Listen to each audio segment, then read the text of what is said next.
오늘의 10분 말씀 누가복음 14장 15절부터 24절입니다. 오늘 본문은 전 본문에 이어 안식일날 한 바리새인 지도자 집에서 식사를 하시는 가운데 예수님께서 하나님 나라를 여러 가지 각도로 가르치시는 내용 중 하나의 본문 내용입니다.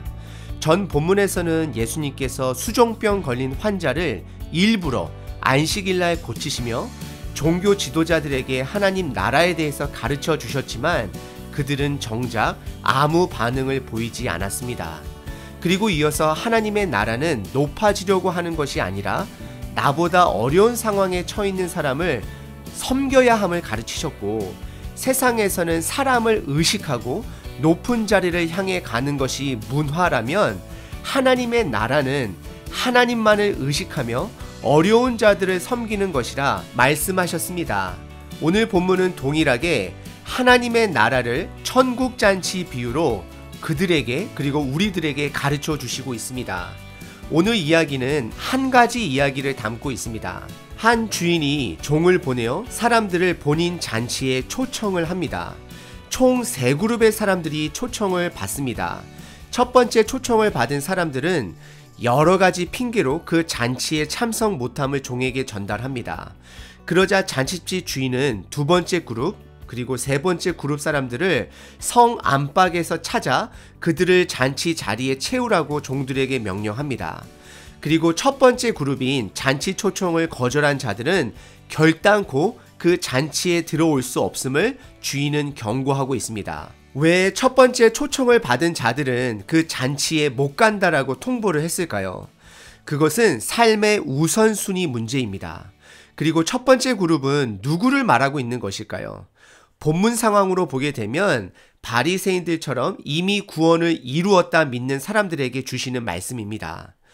하나님의 나라는 천국을 말하는 것입니다. 우리는 구원을 이해할 때 때로는 장소적인 개념으로만 이해하기도 합니다. 하지만 구원의 본질은 어떤 장소로 들어가는 것이 아닙니다.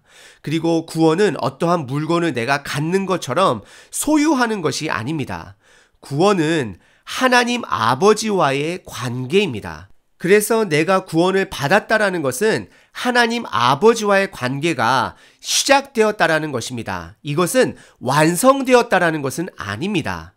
남녀가 결혼식을 올리고 모든 것이 완성이 되어지는 것은 아닙니다.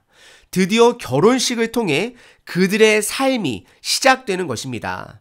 남편과 아내는 서로에게 우선순위를 두고 책임감을 갖고 서로 한마음으로 살아가는 것입니다.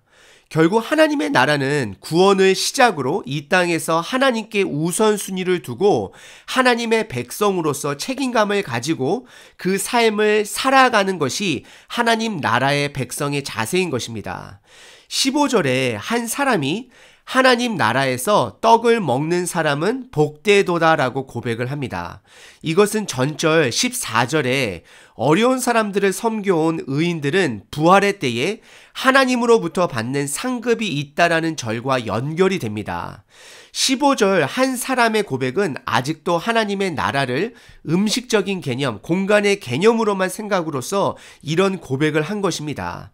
하나님의 나라는 공간도 있고 상급도 있지만 가장 중요한 것은 하나님 아버지와의 관계가 가장 중요한 것입니다. 예수님께서는 이들을 위하여 하나님의 나라를 때로는 공간적인 개념으로 설명을 시작하시기는 하지만 궁극적으로는 그 나라는 하나님과의 관계라는 것을 이들에게 설명시키고 있는 것입니다.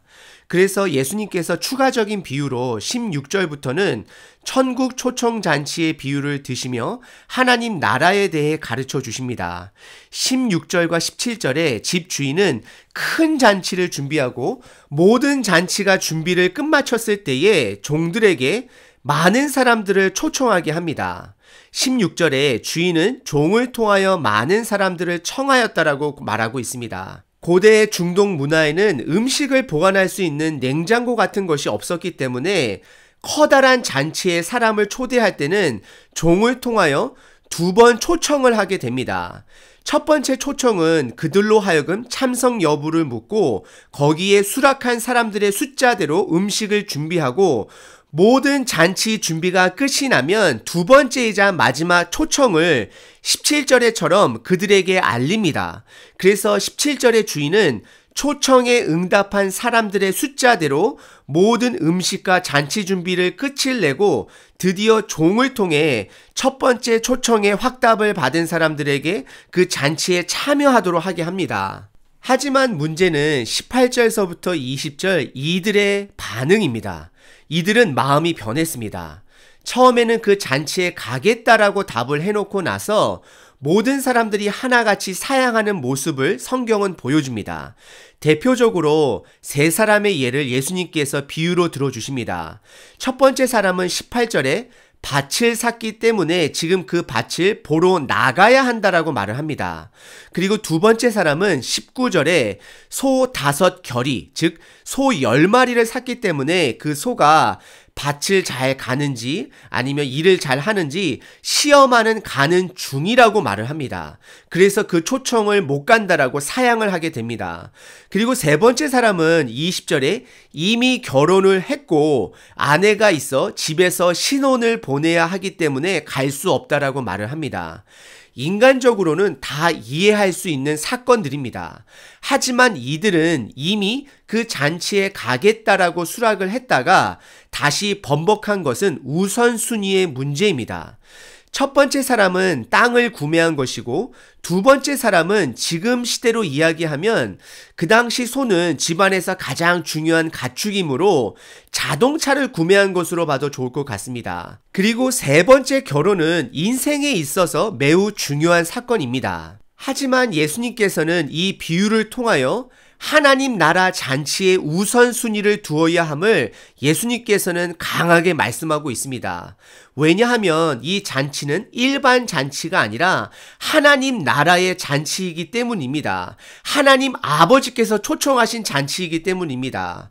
우리들이 이렇게 삶 속에서 중요하게 여기는 땅, 물건, 결혼 이런 것들도 중요한 것이지만 하늘나라 잔치는 그것에 비해서 조금도 밀리지 않는 가장 우선순위가 되어야 함을 예수님께서 강조하고 있는 것입니다. 어떻게 보면 이들은 그 잔치에 참석하는 것이 중요한 것을 알고 있었습니다. 그래서 그들은 그 잔치 초청에 수락을 한 것이었습니다. 그리고 땅을 사는 것과 소 10마리를 구매하는 것, 결혼하는 것은 갑자기 일어나는 일들이 아닙니다. 땅이나 차를 구매할 때는 심사숙고해서 시간을 두고 구매를 합니다. 그리고 결혼 또한 시간을 두고 결정을 합니다. 이들은 잔치에 참여하는 일과 동시에 우리 삶의 중요한 일들을 함께 준비하고 있었던 것으로 결정의 날이 다가오자 잔치보다는 세상 일을 선택한 것으로 말하는 것입니다. 우리들이 예수님을 믿기로 결단하고 예수님을 위해서 살기로 결단하는 그 순간에서 그것이 이어지는 것이 아니라 다시금 세상의 눈을 돌려 하나님 관계보다는 세상의 일들에 우리의 마음이 빼앗겨 살아가고 있는 모습을 예수님께서는 지적하고 있는 것입니다. 그리고 누가복음의 표현법을 보게 되면 첫 번째 사람은 밭을 샀기 때문에 나가야 한다 미래적인 문장을 사용하고 있고 두 번째 소 10마리를 산 사람은 소가 밭을 잘 가는지 지금 보러 가는 중이라 말하며 현재 진행형의 문장을 사용하고 있고 세 번째 사람은 이미 결혼을 했으므로 완료적인 문장을 보여주고 있습니다. 이것은 우리 삶 속에 우리가 미래에 이루려고 하는 것들 그리고 현재에 집중하는 것들 그리고 이미 이루어 놓은 것들보다 하나님 나라 일에 우선순위 되어야 함을 말하고 있는 것입니다. 그럼 여기서 우리는 이 질문에 답을 해야 합니다. 무엇이 하나님의 나라의 잔치입니까? 그것이 무엇이기 때문에 항상 우선순위를 두어야 합니까? 하나님의 나라는 장소가 아닙니다. 관계입니다. 하나님의 나라는 나중에 들어가는 것이 아니라 우리가 이 땅에서 예수님을 믿기로 결단하는 순간부터 그 관계는 시작되어져 가는 것입니다. 하나님의 나라가 시작된 것처럼 그래서 내 삶 속에서 땅을 사더라도 내가 차를 사더라도 결혼을 하더라도 하나님과의 관계가 먼저 바로 서야 함을 말하는 것입니다. 땅을 사더라도 차를 구매하더라도 결혼을 하더라도 모든 것이 하나님께 영광이 되어야 함을 말하고 있습니다. 조금은 유치한 예로 내가 돈을 많이 벌고 나서 예수님께 집중하도록 하겠습니다. 내가 결혼을 먼저 일단은 하고 하나님과 관계를 정말 집중하도록 하겠습니다. 이렇게 말하는 것은 하나님과의 관계보다 세상의 일들이 더 중요함을 말하고 있는 것입니다. 그리고 21절에 종이 이들의 거절을 주인에게 알리고 나서 주인은 이들이 하나님 나라의 우선순위를 두지 않은 것에 대해 노했다, 화를 냈다라고 성경은 말하고 있습니다. 그리고 21절과 22절에 주인은 바로 종들에게 시내로 가서 초청받지 못한 자들, 소외된 자들을 그냥 데리고 오라 말씀하십니다. 하지만 22절에 시내 길거리에서 사람들을 불러 모아와도 아직 자리가 남아있다라고 종이 주인에게 말을 합니다. 그래서 주인은 23절에 이번에는 성 밖으로 나아가서 성 안에 들어올 수 없는 이방인들, 부정한 자들, 죄인들 다 초청하여 채우라고 명령하십니다. 그리고 24절에 천국잔치 초청에 참석하겠다고 응했다가 마지막 초청에 참석을 거부한 이들은 그 잔치에 절대 들어오지 못함을 예수님께서 말씀하십니다. 그럼 여기서 우리는 누가 첫 번째 그룹의 사람이고 누가 두 번째, 세 번째 사람인가를 다시 한번 따져보아야 합니다. 첫 번째 사람들은 14장 첫 절부터 등장한 바리새인들과 율법교사를 두고 하시는 말씀입니다. 그리고 동시에 우리들에게도 하시는 말씀입니다. 이들에게는 두 가지 오류들이 있었습니다. 첫 번째는 이들은 본인들이 이미 넉넉하게 구원을 받았다라고 믿고 있는 자들입니다. 그리고 두 번째는 이들은 구원을 잘못 이해하고 있는 자들입니다. 전장 13장에서 한 사람이 구원받은 사람의 숫자에 대해 예수님께 질문을 했을 때 예수님께서는 좁은 문으로 들어가기를 힘쓰라라고 말씀하셨습니다. 구원은 내가 얻었다라고 생각하는 것은 잘못된 태도입니다. 구원은 관계입니다. 시작이 되었으면 끝까지 붙들고 그 관계를 이어져 가야 하는 것이 우리가 가져야 할 구원관인 것입니다. 그래서 우리는 좁은 문, 오직 예수님을 통해 성경 말씀을 통해 들어가기를 힘쓰라. 하나님 아버지와 관계하기를 매일매일 힘써야 하는 것입니다. 그리고 두 번째와 세 번째 그룹들은 바로 이방인들, 소외된 자들, 죄인들을 말하는 것입니다. 이것은 이스라엘 백성들이 선민 사상에 빠져 구원을 잘못 이해하고 잘못 믿고 있을 때 그 구원은 모든 이방 사람들에게까지 초청되어진 사건을 말하고 있는 것입니다. 우리는 여기서 그 잔치에 들어가기 위해서는 두 가지 조건과 두 가지 특징이 있음을 알 수 있습니다. 첫 번째 조건은 주인이 초청을 해야 합니다.